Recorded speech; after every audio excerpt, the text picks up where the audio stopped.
দর্শক যেমনটি দেখতে পাচ্ছেন একজন কোরআন পড়িয়েছিল এবং উনাকে কোরআন পড়ানোর কারণে কিন্তু প্রকাশ্যে কিন্তু মানুষ মারধর করছে। দর্শক যেমনটি দেখতে পাচ্ছেন কোরআন পড়িয়েছেন কেন কারণটা বলেন। আমাদের পবিত্র আল কোরআন এটাকে পড়ছে, দেখেন কিভাবে পড়ছে।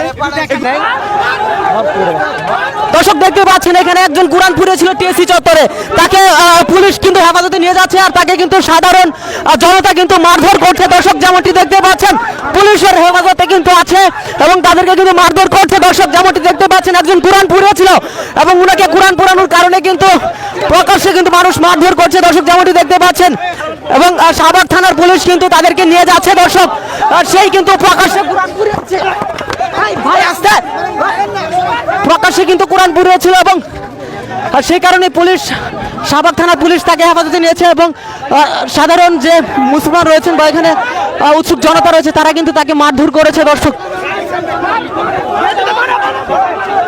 দর্শক দেখতে পাচ্ছেন পরিস্থিতি বিপাকে চলে গিয়েছে। পুলিশ তাকে হেফাজতে নিয়েছে। একজন যুবক সে কিন্তু প্রকাশ্যে টিএসসি চত্বরে কোরআন পড়েছে, তাকে কিন্তু প্রকাশ্যে সাধারণ মানুষ কিন্তু মারধর করছে। দর্শক নারায় তাকবীর দিয়ে কিন্তু তাকে মারধর করছে। দর্শক যেমনটি দেখতে পাচ্ছেন পুলিশের গাড়িকে আটকে কিন্তু তাকে মারধর করছে। দর্শক যেমনটি দেখতে পাচ্ছেন রাজধানী ঢাকার টিএসসি চত্বরে কিন্তু একজন কোরআন পড়িয়েছে, তাকে কিন্তু সাধারণ জনতা আটকেছে এবং সাধারণ জনতা ধরেছে।